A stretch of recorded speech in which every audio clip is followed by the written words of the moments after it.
What is up, YouTube? THATSA here, bringing you guys the next set of games from my Showdown Throwdown subscriber tournament. What do we call this thing, Jelly Sound? What do we call it? Just the subscriber showdown. The subscriber showdown. You guys remember in the last round we had like the preliminary rounds. I know I fought a game and King Mac fought like the most one-sided game. Press F to pay respects to Sharpedo. Yeah, like the most one-sided series of all time. So joining me back with webcam, hopefully this time, is my boy Jelly Sound, right? And remember, we got Pokemon hats on this time. Like, hopefully you guys can tell what Pokemon I'm using. It's the best starter of all time. No, that's this one. All right, so guys, place your bets in the comments. What hat is better? What starter is better? And yeah, what do you guys think of our awesome hats? Because I think mine's pretty sick. So anyways, without further ado, we're going to hop into some games. We got my second round here. So this is my second round. Sorry if it feels like I'm stealing the spotlight, but I feel that my teams are the most supreme, and they have to be seen. You know what I'm talking about? So we have Zapdos, Landorus, Tyranitar, and Gardevoir going into Game 1 against, is this Game 1? Did I bring Gardevoir in Game 1? I don't think you did. I don't think I did, but I don't remember, like, winning. Did it just die? Oh, wait. Game 3. Here we go. This is Game 1. This is Game 1. I was like, I brought Gardevoir Game 3! Yeah, so I played other games after that. So anyways, yeah, so let me just make sure we have all our games. Yeah, we have all our games. So, anyways, we're going into Game 1 against my boy Pupper. Pupper is going to be using Perish Trap. His team, as we are going to see, is Dugong, Gengar, Gothitelle, Incineroar. What were his other two? His other two were Tapu Bulu and something we didn't see, right? Tapu Bulu and I don't remember. We could check the VOD. No, we could check the VOD, but we're not. So anyways, he's running Perish Trap in VGC 2018. So guys, wish me luck. But this is going to be a really good set. So hopefully you guys like seeing Perish Trap in VGC 2018. We're going to start things up. Get right into it. Here we go.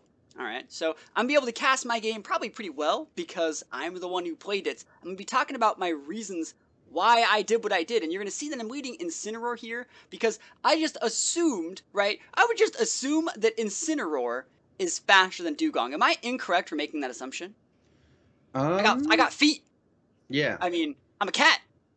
Dugong, unless it's in the water, seems like it'd be pretty slow. Right, so what I'm looking at is, like, I'm thinking if I fake out his own Dugong, like, we trade fake outs, I can just Z-move that Gengar right in the face. So, right off the bat, he's going to be going Mega Gengar, of course, activating that Shadow Tag ability, trapping everything on the board that is not a Ghost type, which is quite unfortunate. But, I mean, that's pretty much how the team works. That's the trap part. That's the trap part of the Perish Trap. So, he actually fake outs my Incineroar, and I'm like, oh, I'm slower, which means my Incineroar's hot garbage this game. He goes for a Perish Song. His Gengar is faster than my Zapdos, right? And so I'm like, this is still fine, because I got that young Z-move, Electrium Z, boys. Electrium Z, boosted off Thunderbolt. I'm Zapdos. I'm a legendary. I know what I'm rocking here. And this doesn't KO Gengar, right? Yeah. And I wasn't even looking at the stream when it happened. I was like, how did this not KO? This is crazy. I can't believe that a Gengar could be faster than my Zapdos and Eevee trained to live through this hit. Like, guys in chat, what sort of Eevee spread do you need to live through this damage? Like, look at it! Sash is up! Like what's up with that? Like, that's pretty, yeah, this is probably, this is like the game right there. Yeah, that's the game, right? So, like, I can't switch. I'm Perish. He's switching in with his own Incineroar, another fake out user, by the way. And I'm like, oh my gosh, like, how do I actually win this game, right? How do I actually win? Because my Incineroar is just literally hot garbage right now. We just have to start going for some hard reads. He's going to go for the obvious protect with his Gengar. He needs to elongate the use of his Perish. So I think I just nuked the Dugong slot this turn, right? Yeah, because that's just the play. At this point, I've actually kind of just scooped. And I'm like, maybe he'll switch in Bula or something. Maybe he'll switch in something and I can just steal a victory. And I think he had another Pokemon that was weak to fire, which is why I went for the Flare Blitz over the knockoff in that situation. But now the Gengar's Protect is on cooldown. You know, at this point, I'm kind of just fishing to see more of his moves. I'm playing this game trying to see if he has, like, maybe he'll disable me. Maybe he'll do this. Maybe he'll do that. So we see Gardevoir and, sorry, not Gardevoir. We see Gothitelle. They're both Psychic types. Yeah. And, yeah, Thunderbolt goes off here. And right now, I'm just fishing to see what I can get done. I want to know if the Gothitelle has an eject button. I want to know if it has Citrus Berry. I want to know if it has leftovers. As both you my got a Pokemon, pretty good 2 in the back. So yeah, so we have really good Pokemon left in the back. His Gothitell's going for Protect. I think I hard read this. I don't remember. I don't know if I just go for a nuke on the... No, I split the damage because I want to know if it's running a Citrus Berry. Like, I really, really want to know if it's running a Citrus Berry. I go for the knockoff just because I want to see what this thing's running too, and we see an Eopapaberry Berry on that, which is actually very good to know as we trade knockoffs right here. So I think he knocks off my vest. There's my Assault Vest down. So both my mons are going to go down, but it all is not lost. Right? Look, he has a softened up Incineroar, a relatively softened up Gothitelle, right? 1 HP Gengar. 1 HP Gengar and Dugong, right? And Dugong. Yeah. So we know all 4 of his mons. Generally, Perish Trap Dugongs don't run like offensive attacks. Yeah, generally they run Fake Out, Perish Song, Encore, and Protect. That's generally how you run a Perish Trap Dugong. So I sent up my Tyranitar and I sent up my Landorus, and you guys have seen me actually. I don't think anyone has seen this kind of combo before. I've done this like 5 times, but these type of highlights aren't coming to the stream until like next week. So here's a little bit of a preview play here. I know that he's switching out the Incineroar. I don't really care. He's going for an ally switch again. He thinks he's hot stuff. He thinks he's hot stuff. Like, doesn't matter. He thinks he's so cool. Should have been a wide guard. Earthquake, boys. So Earthquake comes out here, and you're like, bruh, you're Earthquaking your T-Tar. What are you doing? And you know what I'm doing? I'm activating my weakness policy, my guys. Weakness policy's up ×2 attack and special attack, and I'm about to be slamming some damage into this guy. Sub-Zero slam when, like, not really. It's not an ice attack, but it might have been because it was ice cold. Coming in with that crunch, that big damage up onto the Gothitelle, and just like that, he doesn't have a Trick Room up on me. Sorry, he doesn't have a Perish Song up on me. And I'm in a really good spot. Like, I thought the game was over. I was like, this game is over. I have won. Yeah. I have succeeded in stabilizing, ceasing the Perish Trap bleeding. But there's one problem. I have a Landorus. We don't know what the Dugong's full set is. We don't know what the Dugong set is, but we also have a Choice Scarf Landorus who's now intimidated and locked into Earthquake. So I could have protected with my T-Tar and went for the Earthquake. But I would have just been Earthquaking my T-Tar next turn. You know what I mean? Yep. It really doesn't matter. I went with this play in case he went for the Fake Out on my Landorus, because that way I would have been able to get the Rock Slide off. But anyways, we don't do like any damage to the Dugong, right? We KO the Incineroar, and I'm like, it's fine. Dugong has Fake Out, Encore, Perish Song, and Protect, and he busts out the Ice Beam. Yep, and I'm doesn't have Encore. It's not even Icy Wind, it's Ice Beam. Yep. And it's enough damage to OHKO my Landorus while being bulky enough to eat that Earthquake. Now, I know I was intimidated, but still, I was like, this sucks. If you had Protect Earthquaked, you would have knocked out the Incineroar.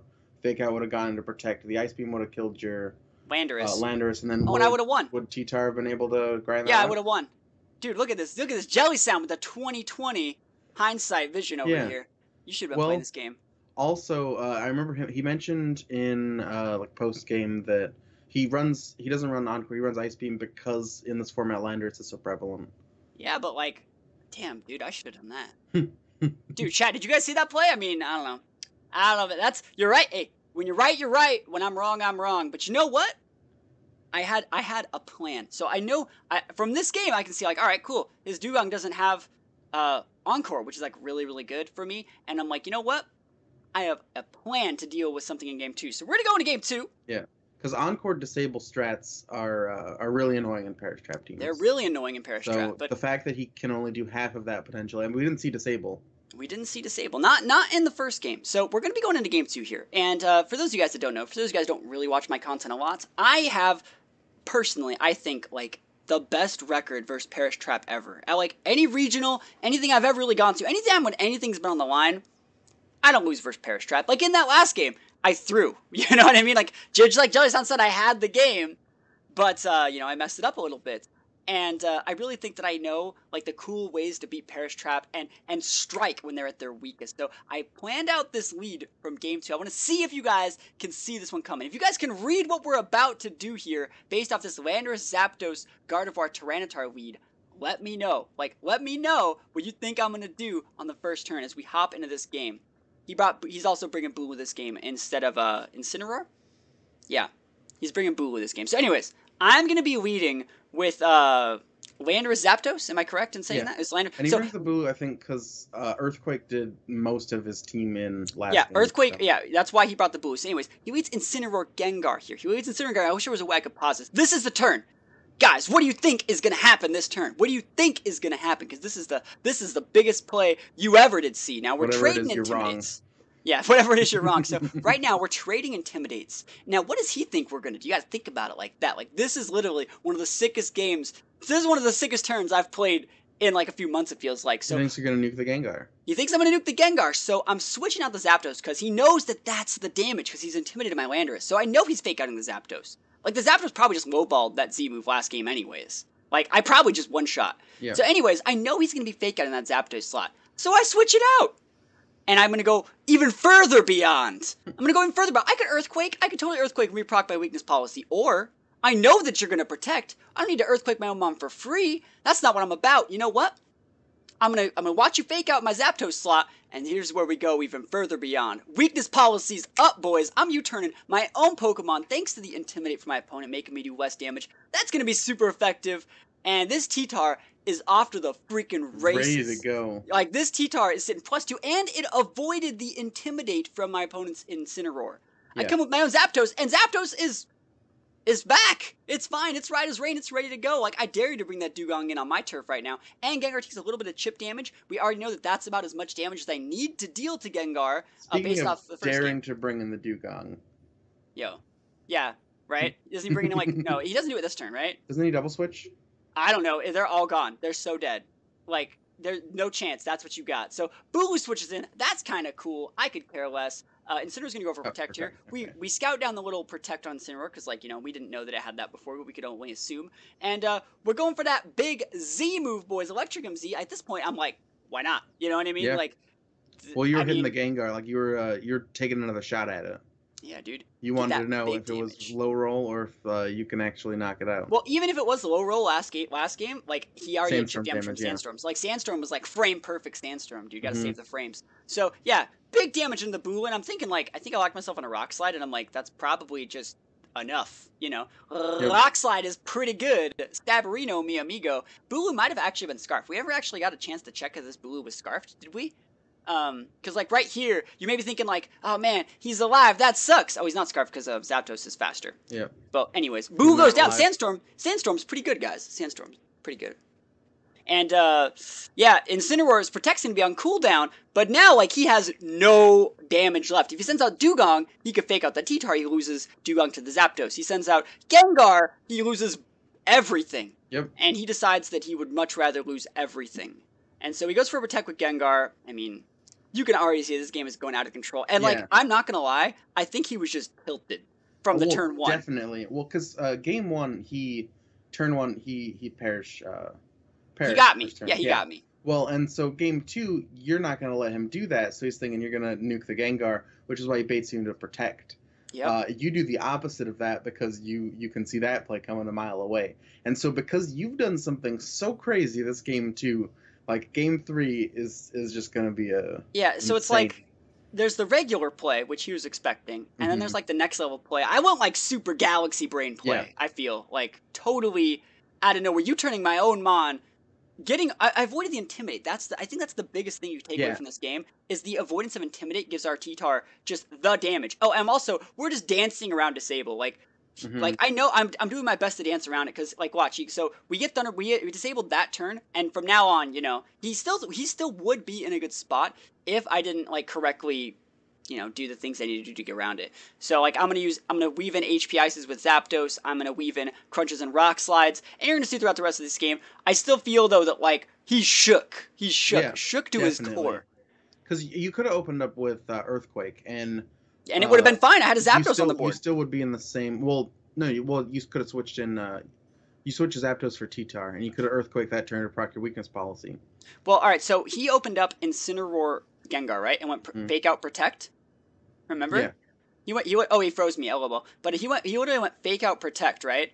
He did go fake out, yeah. And so I could just went Earthquake, free damage on Incineroar, Z move on Zapdos, and then next turn Gengar would have went down to the Earthquake, so he would have had to switch in the Bulu, and I would have read the Bulu switch-in from his board state and probably just nuked the Gengar. So, like, I would have actually still been fine. I had the correct lead for game 2. You can see here is where he's going for the disable, and he's like, yeah, I can disable the Crunch. Like, he can't get me now. You want to disable the Rock Slide. You want to disable the... Well, actually, yeah you want to disable the Rock Slide, but and the I freeze didn't let would him. matter more, but it just gets knocked out the next turn. Yeah, dude, that Dugong is no joke. It's so thick, it's so strong, and it's so KO'd by Rock Slide. Yep. Rock Slide comes in, plus 2, look at that big damage. Crit. Dude, didn't even need it. You didn't crit it. Know what I'm talking about. Gengar goes down. I mean, if anything, I would think the Dugong would live, even though it's super effective. That thing's thick AF.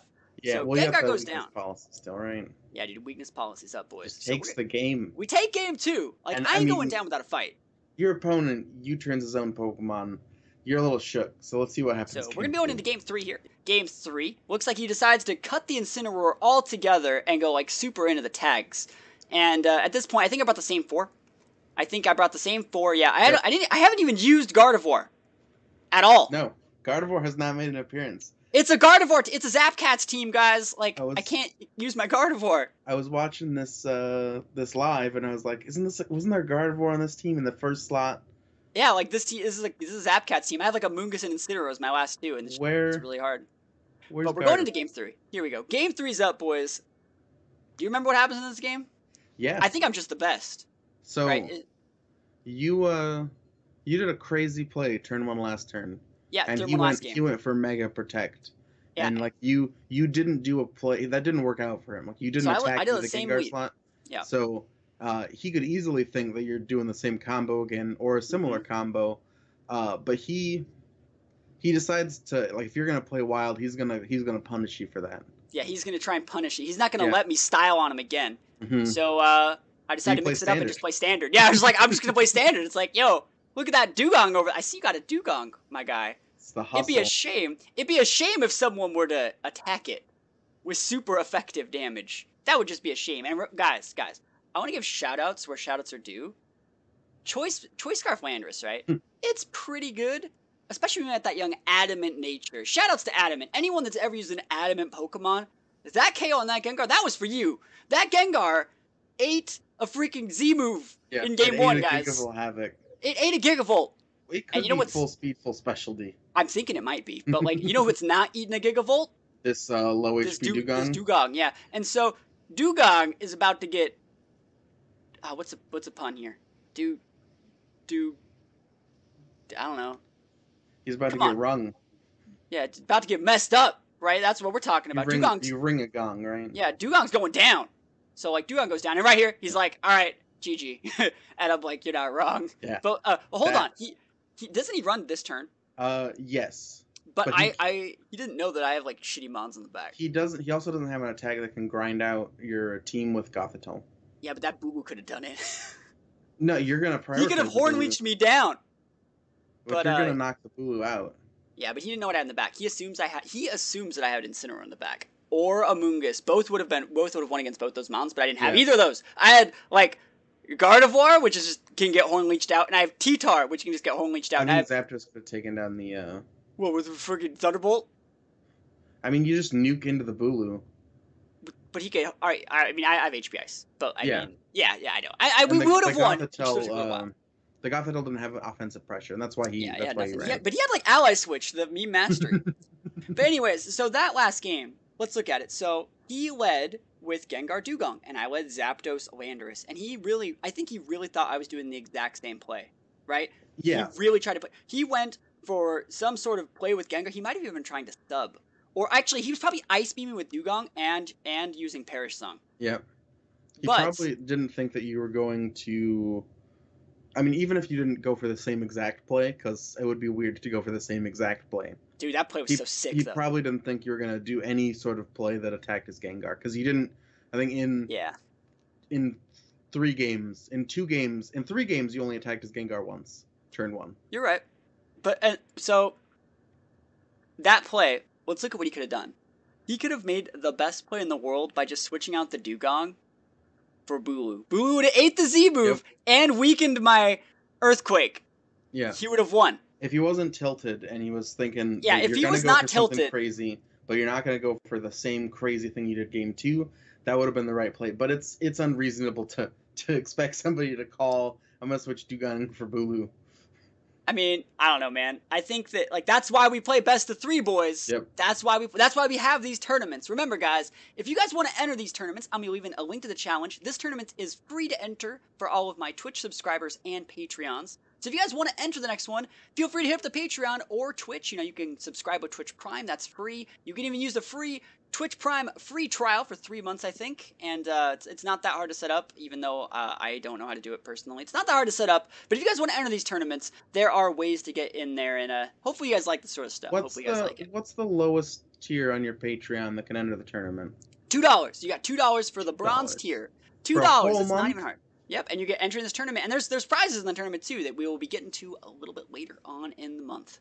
So hopefully you guys like this. We're gonna get onto some more games for the rest of the week. We're doing pretty much each week. We're uploading all the games for the week until they're all done, and it's been a pretty good tournament so far. So hopefully you guys like this content, and we will see you guys next time. Peace out.